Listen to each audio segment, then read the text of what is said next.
Atención. La noche no termina hasta que lo decimos nosotros. Escúchanos todos los martes de 10 a 11 de la noche. 101.9 FM o en novaonda.net.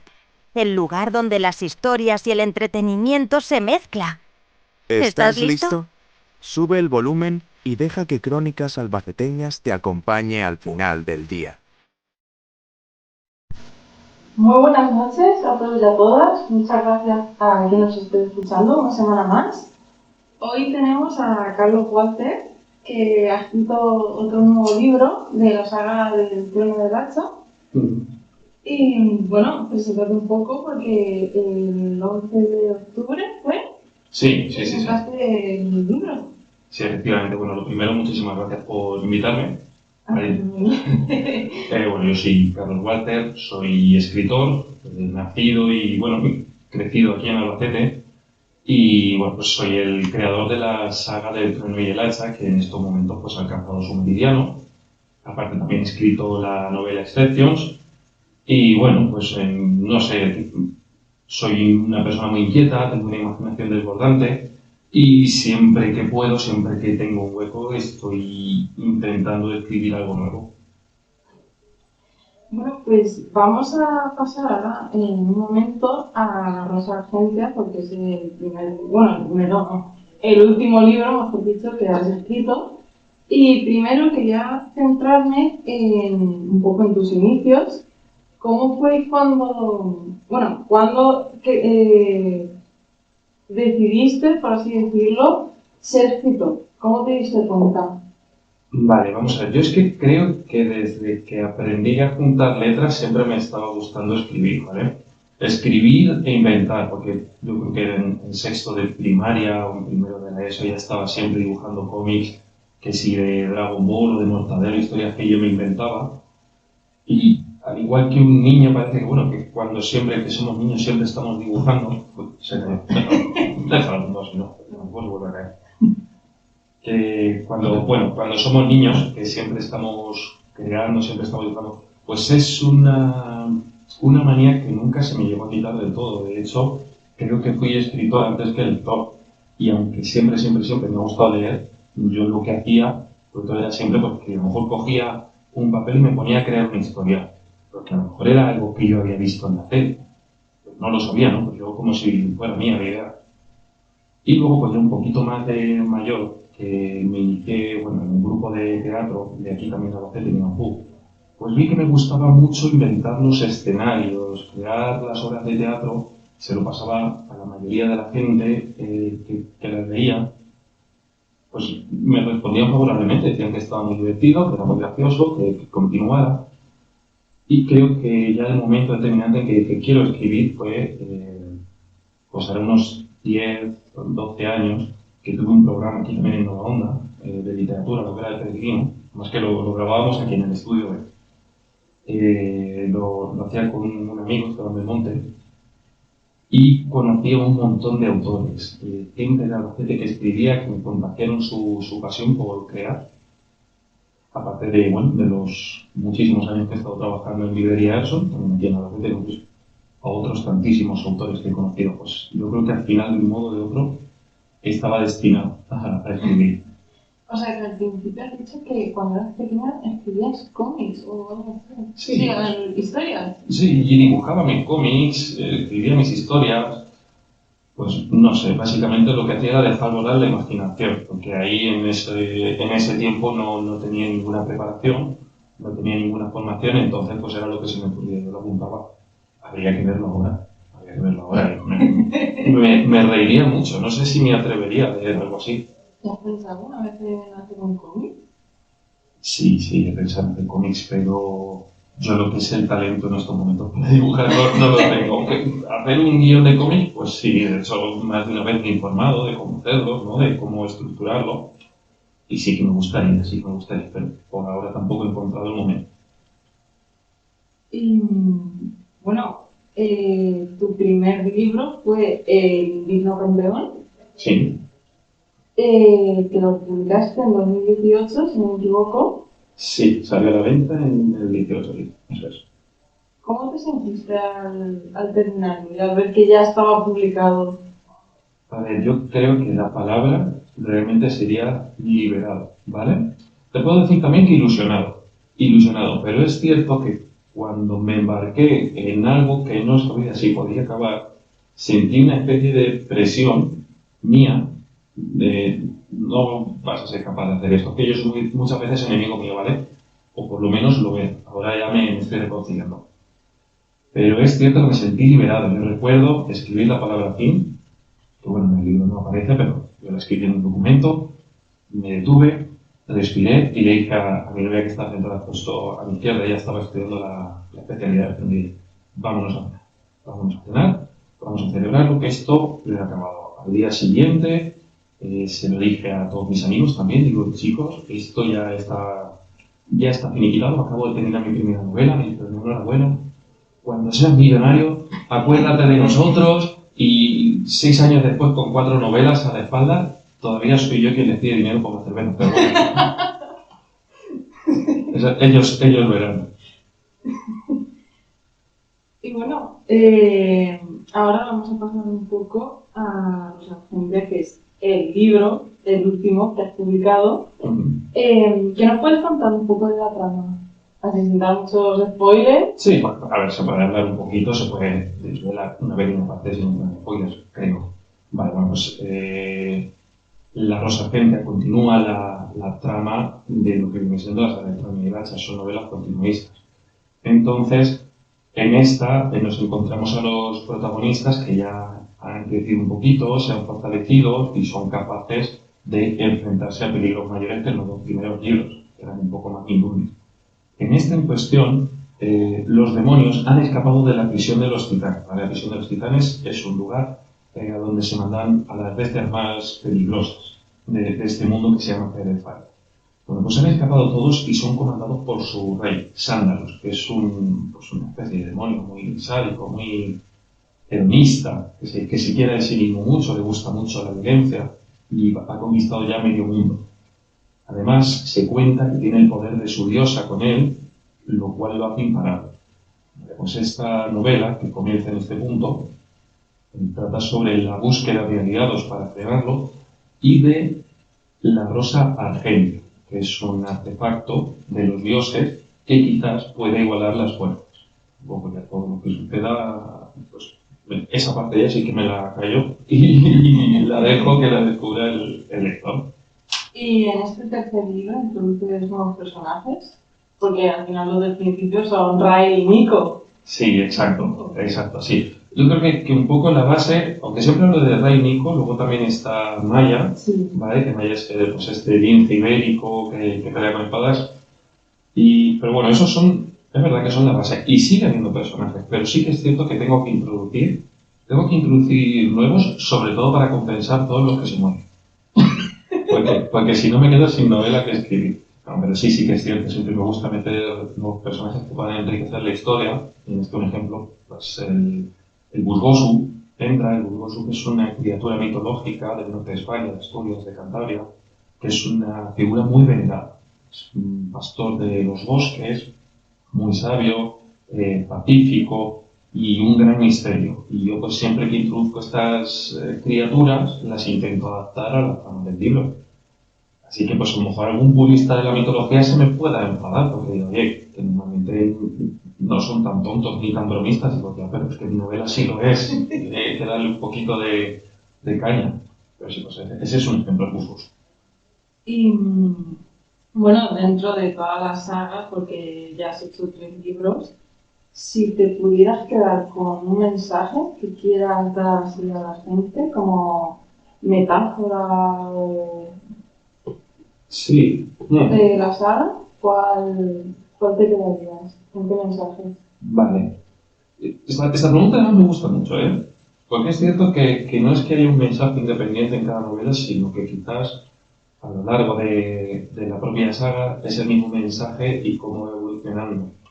Yo creo que este es el de la responsabilidad. A ver, te lo explico. En el Indígena Campeón, los protagonistas Ray y Nico tienen 13 años. Son unos niños que no se preocupan por nada, que bueno, son muy felices, pero viven en sus casas en Albacete, ¿vale? y son unos gandules de humo. Vale, se ven transportados a un mundo salvaje que no admite concesiones. Aunque tengas 13 años, aquí no eres un niño. Aquí eres un adulto con responsabilidades y se te puede juzgar con la muerte por cualquier inconveniente. Entonces ellos de repente se chocan de frente con una realidad para la que no están preparados y deben asumir ciertas responsabilidades. Pero ya no hablo de las que se les impone a la fuerza, porque eso no cuenta para nada, sino que a lo largo de sus viajes van conociendo amigos, se van preocupando por el entorno, tienen también incluso animales de compañía, y algo que antes les hubiera dado igual porque la seguridad de sus casas no tienen que preocuparse de nada, aquí de repente tienen que madurar antes de tiempo. Claro, en la segunda novela, que tienen 15 años, pues bueno, siguen siendo también un poco pringadillos, ¿no? Pero ya les hace un poco más maduros y que esa responsabilidad evolucione. Y en esta última novela, en la que por razones de la trama sí que ya son bastante más adultos, tienen 17 años, pero bueno, estamos hablando que aquí con 13 años ya te puedes matar, así que con 17 pues ya eres adulto con todas las de la ley. En esta última, pues sí que se percibe ya un cambio de actitud.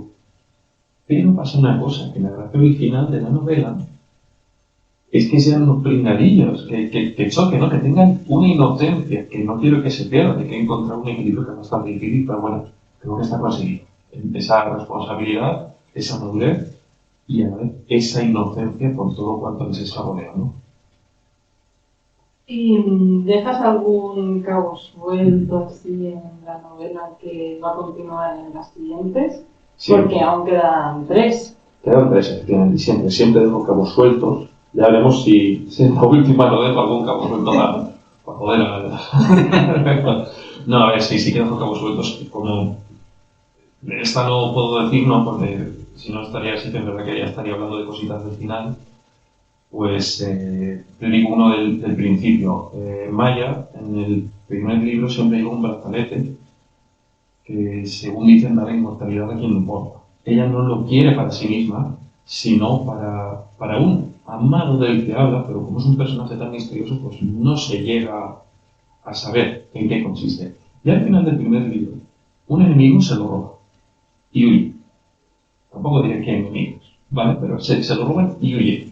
Y ella, justo antes de terminar, jura venganza. Quiere dar muerte a ese enemigo que se lo ha robado y dice que no puede volver a su hogar hasta encontrar el brazalete. Entonces ahí se queda una duda abierta de qué es lo que está pasando. ¿Vale? Como también pues, los protagonistas han logrado el éxito en su misión, van a volver a casa y sin embargo ya han han desarrollado un compromiso con este mundo que es Feria, que les implica a volver, a prepararse al mal que se cierne sobre el mundo. Ellos dicen, nosotros queremos volver, ¿no? También pues ese cabo suelto de ¿y qué va a pasar ahora con ellos? Bueno, yo ahora quería hacerte una pregunta porque me lo he leído. ¡Toma ya! He de decir que lo he hecho un poco mal porque los 2 primeros no me los he leído, pero este sí. Pero igualmente me ha gustado mucho y lo he cogido un poco el hilo. Ay, muchísimas gracias. Bueno, esto sí que es sorpresa total, nada, no me lo esperaba, ¿eh? ¡Qué guay! Me lo he comprado, me he quedado un poco a la mitad, pero me ha gustado mucho, la verdad. Y te quería hacer una pregunta porque me llamó mucho la atención la leyenda de Nyctibelenus. Sí. ¿Te la inventaste totalmente o cogiste partes de algo? No, la leyenda es, como tal, es original, ¿vale? Es mía 100%. Sí que es cierto que Nyctibelenus son nombres de dioses de otra mitología, ¿vale? Si bien Belenus creo que era el dios sumerio y Galo, dios de la luz, del sol, y Nicte era la diosa de la noche en la mitología griega, que según algunas leyendas, no todas, pero era la única entidad a la que el propio Zeus tenía miedo. Y se me hicieron tan opuestas que dije, bueno, pues vamos a honrarlo de algún modo y vamos a llamar a estos 2 dioses también tan opuestos, vamos a llamarlos por su nombre. Porque también, a lo mejor inventarme algo que luego sonara a ellos, pues es que de todas formas ya suenan mejor sus propios nombres. Y la historia, bueno, realmente tampoco tardé mucho en intentarla. Sí que es posible que cogiera a lo mejor un poquito quizás de las canciones que escribía Tolkien en sus libros, Pero yo creo que si lees la leyenda no te va a recordar a nada de Tolkien o de otros autores. Simplemente quizás el estilo, esta especie de belleza élfica que él le daba, que yo intenté impregnarlo, pero un poco más. Sí, la verdad es que quedó muy chula, la verdad, no me gustó. Pues muchas gracias.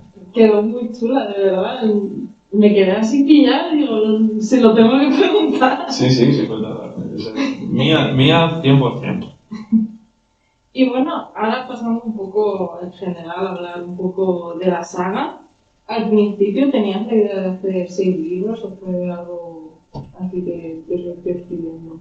No. Al principio yo sabía que quería hacer una saga. No era muy consciente de dónde me estaba metiendo, pero que sabía que quería hacer una saga, pero no sabía de cuántos libros se iba a tratar.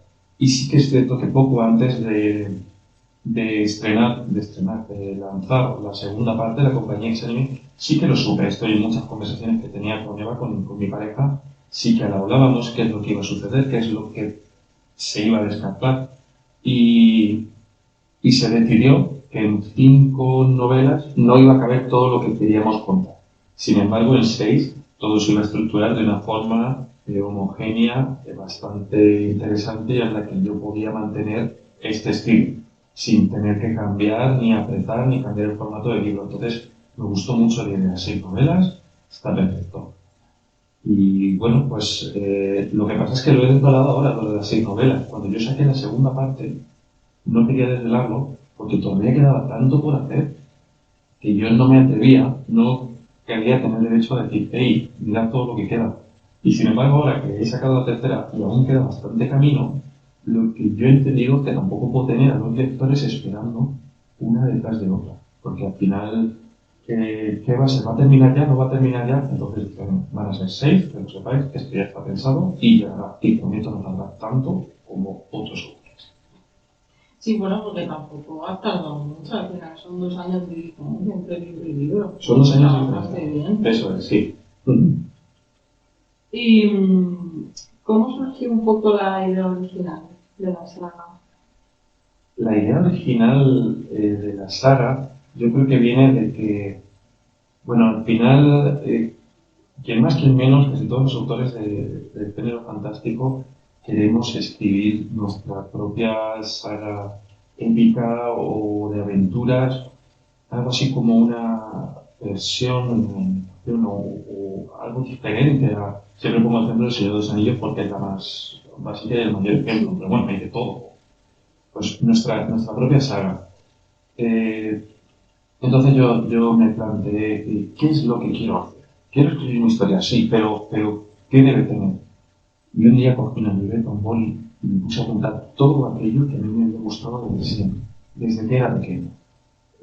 Tomé nota de todo, de literatura, cine, televisión, videojuegos, y no te estoy hablando de necesariamente lo mejor, quiero decir, sí, a mí me gustaba Señor de los Anillos, me gustaba Conan el Bárbaro, me gustaba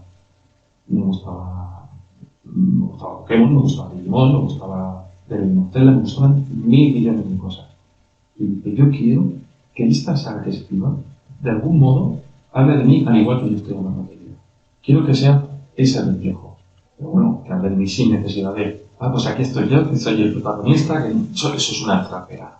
No, pero no, yo quería reflejar aquello que yo podía transmitir, lo organicé todo y me puse a escribirlo.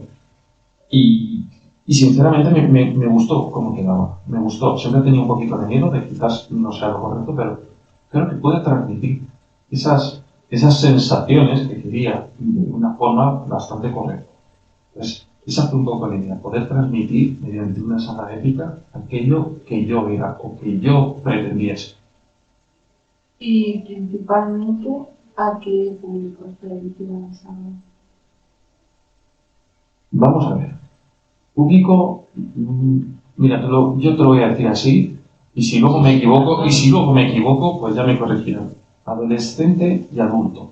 Y a veces dicen que no hay que encajonar ambos en un mismo equipo. Pero es que los que hemos leído fantasía desde siempre, creo que nunca nos ha importado leer algo más adulto o más juvenil. Yo tenía 14 años y me cogía las leyendas de las dragonas, me cogía, una vez más, El Señor de los Anillos. Me cogía a Percy Jackson, bueno, Percy Jackson no, porque llegó un poquito después, pero fíjate, más mayor cogía a Percy Jackson, que se supone que era para más jóvenes. Bueno, quizás no fue mi favorita, pero quiero decir que realmente creo que no hay una edad real para leer la fantasía. Hombre, si empiezas a meter en muchas escenas morbosas, violentas, pues quizás sí que tengamos que subirlo. Si te gusta poner como a George R. R. Martin desmembramientos, como aplastan cabezas y como todo, pues quizás sí, o incluso violaciones, sí que hay que subir la edad. Que luego eso ya es a gusto del consumidor. A mí esas cosas yo las tengo que tener con mucho cuidado porque soy bastante sensible y me afectan, ¿sabes? A veces tengo que parar y decir, vale, no estoy preparado para esto. Pero realmente, como te digo, yo creo que tanto adolescentes como adultos. Esa sería mi respuesta definitiva después de todo el rollo que te he metido. Y ya tienes, si se puede decir, ¿tienes alguna idea ya del final, de cómo va a acabar la saga? Sí, claro, el final está decidido, está súper pensado ya.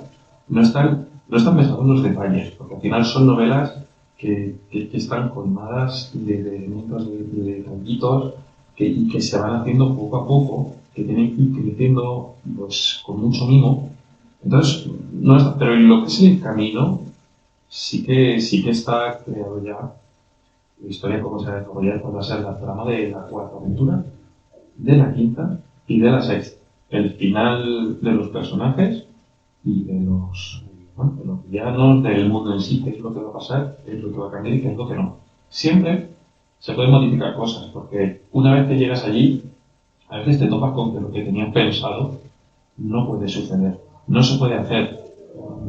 Hay una barrera que tú no habías sido capaz de ver en la distancia. Tú llegas y dices, bueno, pues aquí tenemos que cambiar esto.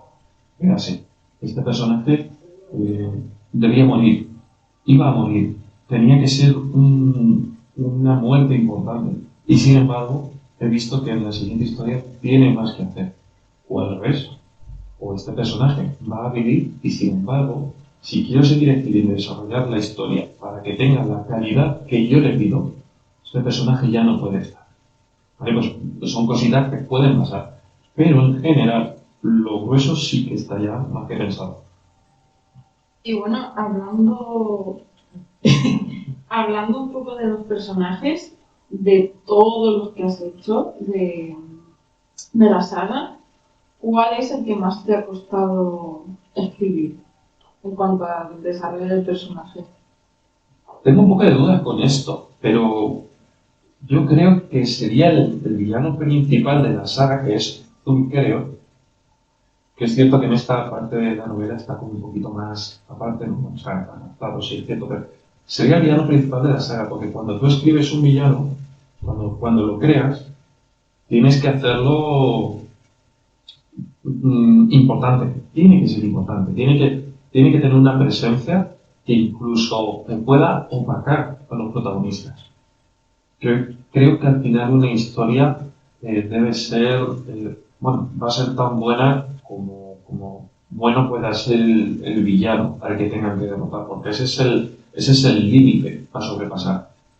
Pero ¿qué pasa? Que es cierto que Zunkero, en las dos primeras novelas, lo siento porque es verdad que no las has cogido, pero tranquila, tampoco te estoy aquí destripando nada, su presencia es anecdótica. Es anecdótica. Se habla de él, se le teme. Incluso a veces se hacen canciones para asustar a los niños con su nombre. Pero nunca se llega a saber bien qué es lo que puede hacer. Hasta más adelante, que ya lo quiera yo sacar y hacer alguna historia, hasta más adelante, me es muy complicado reflejarlo. Entonces me es difícil escribir sobre él, pretender que asuste a los protagonistas y que el lector le tenga respeto, pero bueno, pues ya lo haré. O a lo mejor no. A lo mejor estoy aquí diciendo una cosa y digo, bueno, me voy a reír de los lectores, no va a ser cierto, no va a salir más. No, pero bueno, se supone que es lo que va a pasar. Y en cuanto al desarrollo del personaje, ¿cómo lo manejas? Porque ya llevas 3 libros escritos, pero aún quedan otros 3. Entonces aún queda mucho camino. Sí, efectivamente queda mucho camino. Y el desarrollo de los personajes, pues bueno, como te comentaba antes un poco, aportándoles una pizca más de conocimiento, de habilidades en cada libro, siempre permitiendo que puedan disfrutar de esa inocencia que tenían en el primero. Bueno, eso respecto a los protagonistas. Respecto quizás a otros, pues tengo que escoger caminos diferentes para ellos. No puedo hacer lo mismo con todos, claro, porque si no vaya rollazo de historia. Hay un personaje, por ejemplo, con este creo que sí que te lo habrás encontrado, que se llama Aloe de Valle es uno de los magos. Su primera aparición era tan divertida, era tan jovial, un joven muy bueno, que tenía que aguantar a los magos gruñones, que siempre estaba apoyando a los niños que le acompañaban. Era muy bueno, pero llega un punto en la saga en que debe soportar un cambio tan grande en el paradigma, tiene que afrontar una responsabilidad tan grande impuesta que no la puede encajar del todo bien y su actitud cambia muchísimo. ¿No? Claro, para desarrollar un personaje y hacer que crezca le tienes que poner un reto a la altura. Y en este caso le puse un reto que yo mismo ya sabía que quizás que no la iba a afrontar tal y como se puede esperar, pero lo afronta y hace su papel. Pues más o menos así. Es como quiero que crezca, le pones un reto y que lo afronte. ¿Y hay algún personaje que haya cambiado desde tu plan original, desde el principio? ¿Algún personaje? Bueno, mira, por ejemplo, Aloe es uno de ellos, Sí. ¿vale? Yo llevaba una idea concreta para él y la cambié porque me parecía mucho más interesante así. Y creo que Maya también. Porque cuando yo inventé a Maya, creo que la pretendía hacer bastante más cómica de lo que luego me surgió. Porque creo que le cogí mucho cariño a este personaje. Y que entonces profundicé en ella, le creé un trasfondo del cual no se desvela nada hasta esta novela. Y le creé también un desarrollo bastante más chulo de lo que tenía pensado al principio. Y bueno, más o menos realmente casi todos cumplen las expectativas de lo que sí que diseñé en principio. Pero, por ejemplo, tanto Aloe como Maya serían un buen ejemplo de personajes que han evolucionado por su cuenta. ¿Y te has planteado adaptar la saga un poco a videojuegos, películas, alguna serie? Porque dan para mucho. Está buenísima. Pero es que te lo voy a decir, esto no lo sabe mucha gente, no lo digo porque al final, ya lo adelanto, es saco roto. Pero ha habido proyectos de videojuego del Indito Campeón. Ha habido proyectos de videojuego. Y bastante chulo además. Bueno, resulta que un amigo mío, bueno, estaba en el monte, he hablado antes de él, con quien hacíamos la hoguera del peregrino aquí. Él hace unos años se fue a Madrid a estudiar y he terminado, bueno, pues está trabajando ahora en una empresa de desarrollo de videojuegos. Creo que fue para el año 2020. En 2020 al terminar el Indígena Campeón, empezó se me traba, terminó de leer el Indígena Campeón y me escribió que le gustó mucho, que el mundo tenía mucho trasfondo y que se podía crear un RPG a raíz del juego. Y dice, tú solo dime lo que hay que hacer, que yo participo, que además estábamos confinados, creo que estábamos confinados o saliendo del confinamiento, todavía no se podía hacer gran cosa, y digo, dame instrucciones que yo me pongo al lío. Y me enseñó a hacer una cosa que se llama documento lore, con el tiempo se me ha olvidado un poco lo que es, y ahí tengo yo eso, se hizo, y él, llegado el momento, cogió este proyecto, junto con otro que diseñó él mismo y otros tantos que tenían en la empresa, y se reunió con una empresa que creo que todos conocemos, que es Bandai, para proponerlo. Bueno, pues al final la historia acaba en que Bandai de las 7 propuestas coge 5 y descartó la suya y la mía. ¿Por qué descartó la suya y la mía? Bueno, pues no sé, o simplemente no les interesaron, ellos dijeron que si la suya era de un terror muy terrorífico y ellos no lo trabajaban, y con la mía que ellos ya tenían su propia saga RPG y que no les interesaba. Entonces yo de todo esto lo que saco es que al final Bandai, los creadores de los muñecos de los Power Rangers y de los Digimon, han oído hablar de mi libro y yo estoy súper contento. ¿Sabes? Si se hubiera sacado el videojuego, mejor, pero yo hasta este punto nunca pensé que iba a llegar. Que ya es fantástico, así que es el proyecto videojuego que pudo haber. ¡Qué fuerte, qué primicia! Esto sí. Y bueno, ahora pasando un poco a la presentación del libro que también quería hablar. ¿Cómo fue la experiencia? Porque se llenó toda la sala. Se llenó hasta arriba, vinieron, estuvimos contando, como más de 60 personas en un espacio en el que quizás no cabía tanta gente, pero ahí estuvieron. Y yo te voy a decir una cosa, yo lo que sentí es que no me lo merecía. Yo sentí que, como te he dicho antes, a veces soy muy enemigo de mí mismo. Y ver a tanta gente, lectores nuevos, lectores de la saga, amigos, familiares, que acudieron a verme, que cogían un ratito el viernes por la tarde y se plantaban en la librería, digo, no me merezco esto. Entonces yo me parece que estaba súper ilusionado, súper ilusionado, y dije, madre mía, pero qué motivado. Pero es verdad que sería que no me lo merecía. De hecho, fíjate que muchas de las personas que acudieron, y yo a lo mejor tenía su número, tanto a lo mejor familiares, amigos o lectores con los que alguna vez intercambié de impresiones, yo al día siguiente, de todos los que me acordaba, les mandaba un mensaje disculpándome por a lo mejor no haber podido pasar el suficiente tiempo con ellos porque no habíamos tenido tiempo. Se reían de mí y decían, tú eres tonto. Digo, ya, pero es que yo qué sé, ya que habéis hecho el esfuerzo de venir, a muchos sí que se lo mandaba. Fíjate cómo os voy a ver. Es muy bonito también, dice mucho de ti. Bueno, no lo sé. Pero, no, la verdad que fue una pasada. Estuve súper contento. Y bueno, en general, en cuanto a la gente, ¿notaste así alguna reacción que fuera común entre los lectores? A ver, no sé qué decirte. Yo creo que los encontré muy a gusto realmente en este aspecto, ¿no? Con el libro, con la presentación. Muchos sí que llevaban esperando esta tercera parte bastante tiempo. Entonces, sus reacciones fueron positivas en general. Algunos me echaban la bronca porque ya se veían lo que se avecinaba en la novela. Otros se sorprendieron cuando supieron que la saga no acababa ahí. Pero en general yo lo vi muy positivo. ¿Y alguna pregunta o comentario te sorprendió de algún lector? Pues sí, es que hace un montón de tiempo, de una manera totalmente absurda y sin sin un ápice de hacerlo en serio, surgió la posibilidad de crear un recetario basado en carne del padre. Un recetario, pues recetas de toda la vida, que si yo quiero poner unas lentejas, pues hacerlas pero con ingredientes de carne de paya, aportar a lo mejor alguna ilustración, las propiedades mágicas. Entonces pero para mí ya cayó en el olvido, ¿vale? Para mí cayó en el olvido. Y hubo dos personas que me preguntaron por recetas. Uno me dijo, así a modo de coña, ¿qué lleva esta receta? ¿Qué lleva? Y yo dije, no sé qué lleva. Digo, ya sabes. Y otro me dijo, ¿cuándo va a salir el recetario? Y yo digo, con tu memoria.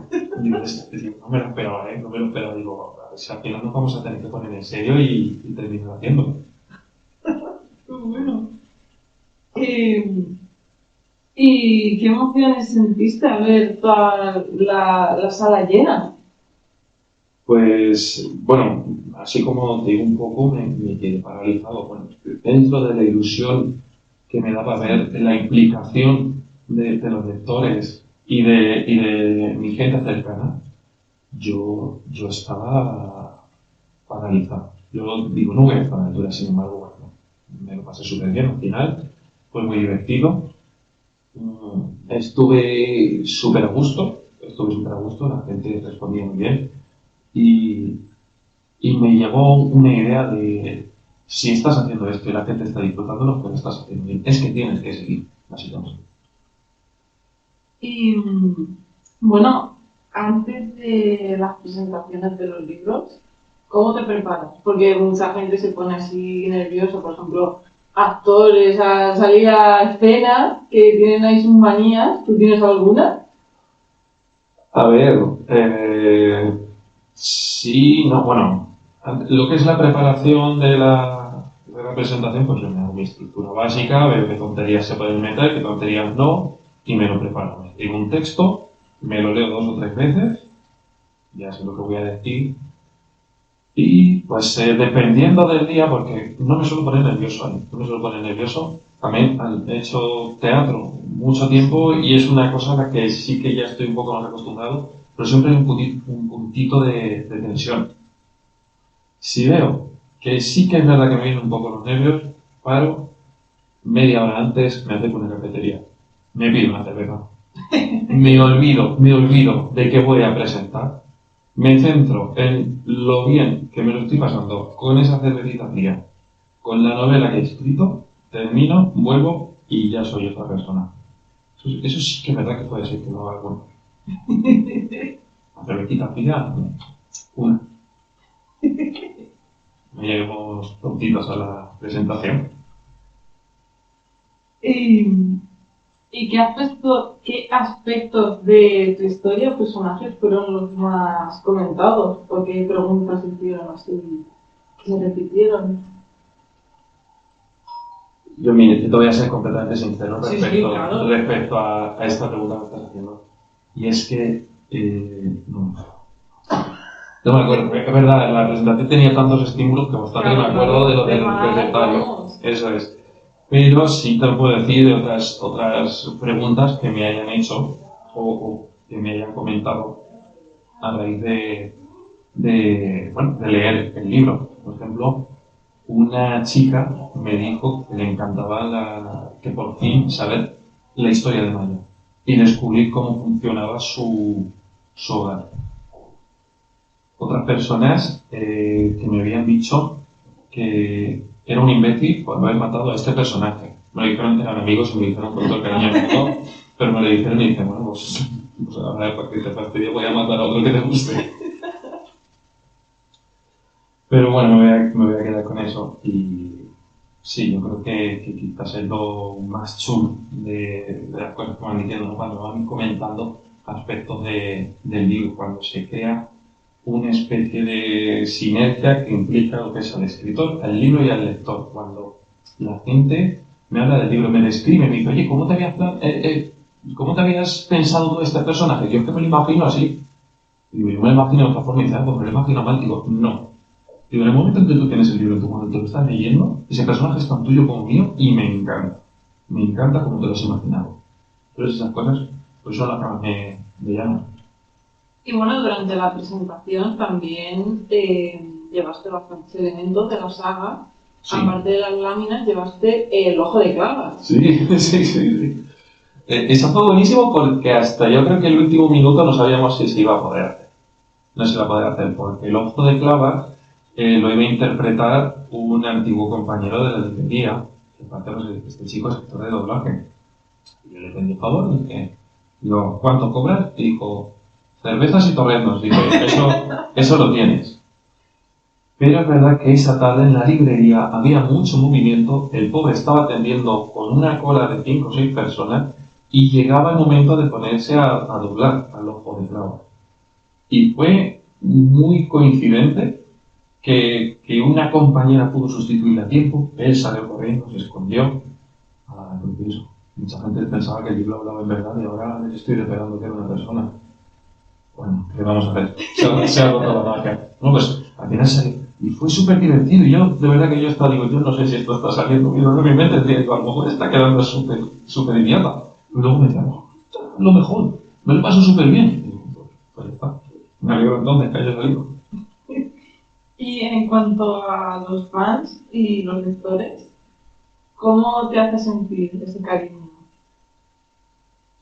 Para mí es lo mejor del mundo. Ya no el fan de Carlos Walter como autor, porque yo creo que eso realmente no tengo. Bueno, mi madre tampoco. Mi madre es sensata.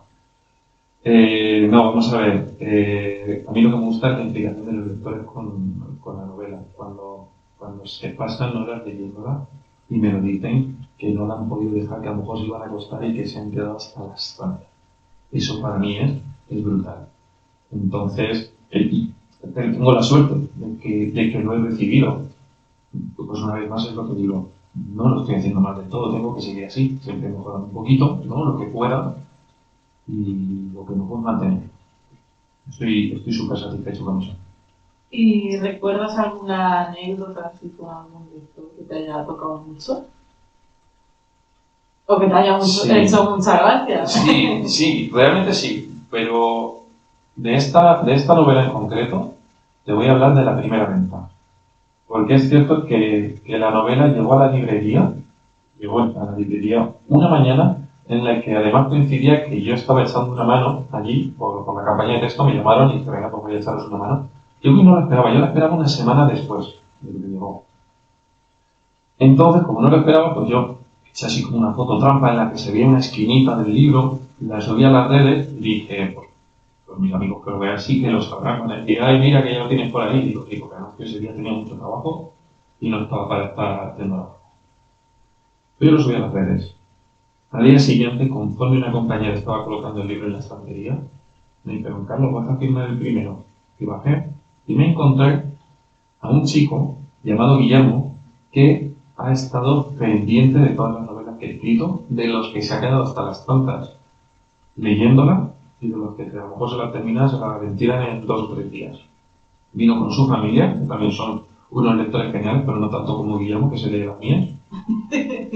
Y nada, ahí estaba esperando para saludarme, para que yo le pudiera firmar y yo, encantado de la vida, y digo, qué gusto, esto de verdad que uno no se espera que pueda conseguir algo así. Y sí, ahí estaba. Y para mí eso fue tan especial, que digo, se ha estrenado por todo lo alto. Digo, su primera venta, la primera estantería que va a pisar, es la de este chico. Digo, no puede pisar otra mejor. Qué guay. Sí, eso es brutal. Y ya para ir terminando, ¿qué consejo le darías a alguien que está ahí escribiendo y no sabe si puede llegar algún día a publicar algún libro o algo? ¿Qué consejo le darías? Vamos a ver. Yo creo que le daría 2 consejos realmente, ¿eh? Creo que le daría 2. El primero es más ideal, más bonito. Es que no importa que estés sola, que estés solo. No importa que nadie te apoye. Porque siempre vas a encontrar barreras. Vas a encontrar competencias. Que no debería haber, pero la hay. No importa, porque la única persona a la que necesitas para escribir es a ti misma y a ti mismo. A nadie más. Y no pasa nada si luego resulta que estás escribiendo y es que en tu familia no te apoyan o no te leen porque no consideran que eso sea importante. Es que no pasa nada. Porque si tú lo consideras, adelante con ello, ¿vale? Ese es el consejo más ideal. Y que es cierto que mucha gente se tiene que aplicar porque he visto mucha gente quejándose, es que a mí no me apoyan. Bueno, que no pasa nada, que no todo el mundo te tiene que apoyar. Tú tira para adelante y si lo haces bien, ya encontrarás quien te apoye. Vale, el segundo consejo, y este es más real, es que escribir no es juntar palabras. No es juntar palabras. Es contar una historia, es mandar un mensaje. Y para esto hay que formarse, hay que aprender. Hay que estar siempre buscando, hay que leer. Si quieres escribir en español, tienes que saberte la ortografía española, la gramática española, los estilos, las voces. ¿Vale? Eso es lengua. Y luego tienes que leer literatura. No solo necesariamente lo que te gusta, sino todo aquello que te pueda ser de utilidad. Siempre tienes que aprender, tienes que estudiar. Porque esto no es una cosa en la que tú escribas lo que sientes o cómo lo sientes, ya te vaya a llevar a la estrella. Pues para nada. Para nada. Hay muchísima gente que lo está haciendo cada día, que se está esforzando y que está dedicando el tiempo que nos escribe a leer y a aprender. Y dices, ¿qué para qué me quiero leer un libro de gramática si ya sé cómo se juntan las frases? Bueno, pues a lo mejor no lo sabes tanto. Porque yo que llevo haciéndolo ya 6 años con las novelas y antes con relatos y todo, y aún me sigo equivocando. Y hay cosas que se me olvidan y tengo que volver a aprender. Así que siempre es importante una formación constante, siempre. Entonces, esos serían mis 2 consejos. Y ya, para finalizar, me he traído hasta un boli, a ver dónde lo tengo, para si me lo podías firmar. Encantado de la vida. Llevaba el bolillo también, ¿eh? No, me encantó de la vida. Olvídame.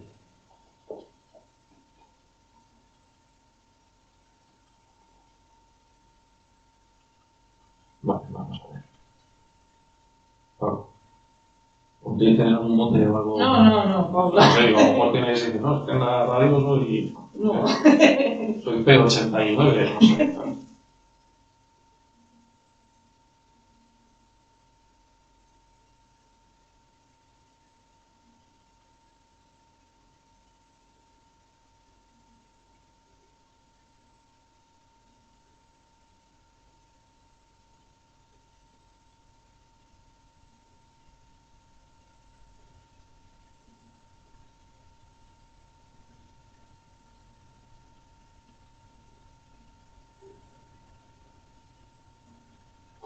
¿Qué día es? Pues siempre lo pongo. Hoy es, a ver, 21. Venga, 21 de octubre. Hace 10 días que... Bueno, ¿Sí? ¿qué pasa volando? Muchísimas gracias, Paula, por Muchísimas contarlo, gracias a leerlo ti y por venir, vamos. por invitarme, que vaya, yo encantado de la vida. Y me ha encantado la entrevista, es que es súper divertida, hemos hablado así un poquito de todo. Me has aguantado una hora entera hablando, que cuidadito de que te paciencia también. No, yo lo prefiero, vamos, aguantamos mejor. Pues muchas gracias, Carlos, por venir, de verdad, es un placer tenerte. Y bueno, en el episodio de la semana que viene vamos a tener una psicóloga que está ahí en una organización de violencia de género y tal, y nos va a contar un poco su labor. Y muchas gracias a quienes nos habéis escuchado esta semana más. Y nada, hasta la semana que viene.